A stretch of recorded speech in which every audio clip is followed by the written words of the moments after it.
You know, the thing I notice in the world today is that it works essentially through connections.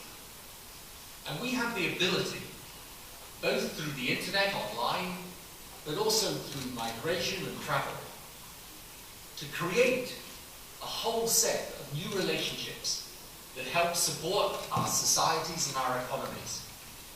By the way, I don't know whether any of you saw, but yesterday there was an article in the Financial Times, great British newspaper, and its headline was, China's unlikely challenger, Mexico. So, this is good.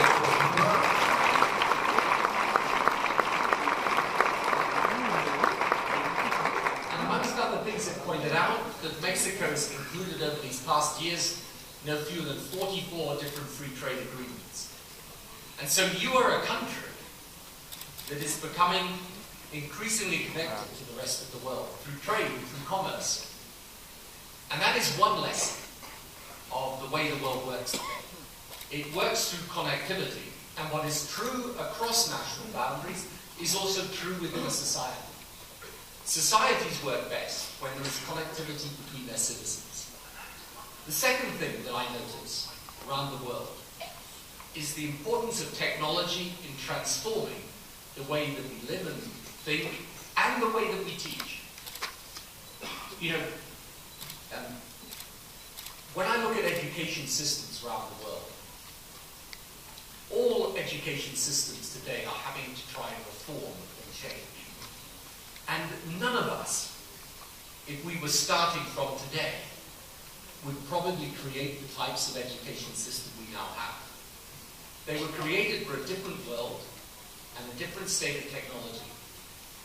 What you're doing at Monterrey Tech, with your distance learning, with your use of technology, is actually one of the most innovative things going on in education in the world today. And we've got to improve it still further. Because there is no way any country will succeed in the modern world unless it is able to educate not an elite, but the broad mass of the people. There is no bigger injustice than poor education. There's no greater opportunity than good education. And what you're doing, and in a small way what we're trying to do, is to take the technology and use it to change the life opportunities of the people we reach. The third thing I notice is that, you know, it's a strange thing when I became Prime Minister, you know, when you campaign to win office, you kind of think government can do everything. And then when you become the leader, you realize it's not quite true. I remember the very first day I stepped into Downing Street after I won my election. And there was a great enthusiasm and so on. I'd never been in government before. I'd never been a minister. My first and only job was Prime Minister. But I remember going into Downing Street for the first time, and you know, we have a tradition in Britain. It's not like you have a long transition period. What happens in Britain is the person who is defeated, they take their suitcase out the back door. The person who wins, two hours later, comes in through the front door. So I come in through the front door, and the staff there in Downing Street, the tradition is they applaud the old person out, and then they applaud the new person in. Right? Well, we have been out of power for 18 years. So none of the staff there were used to dealing with my people.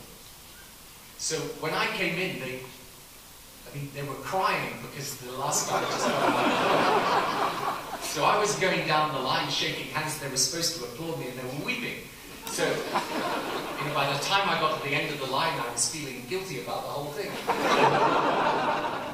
I remember then going into the cabinet room, sitting down, and there was the head of we have a civil service, which is professional civil service, the head of the civil service sitting there.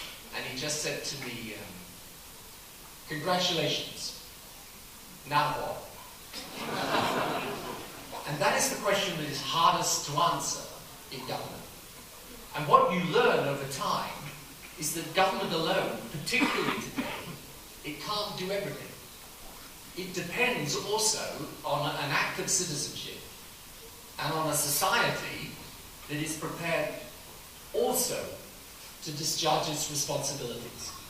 Now, government can do good things or can do bad things. It can create the right environment for society or the wrong environment. But for sure, there is no way a society will progress today, in today's world, unless people are prepared as citizens to make a contribution. And that is the third thing I've learned. And the fourth and final point is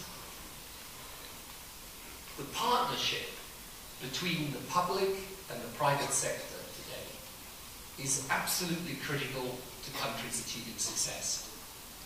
You know, for a lot of the 20th century, we had battles between the state and the private sector, between the market and social structures.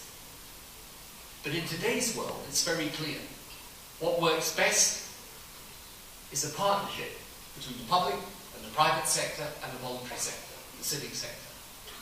And each of those has a role to play.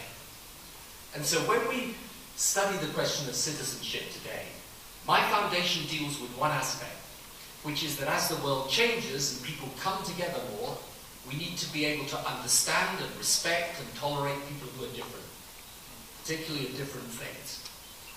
But actually it's part of a bigger picture.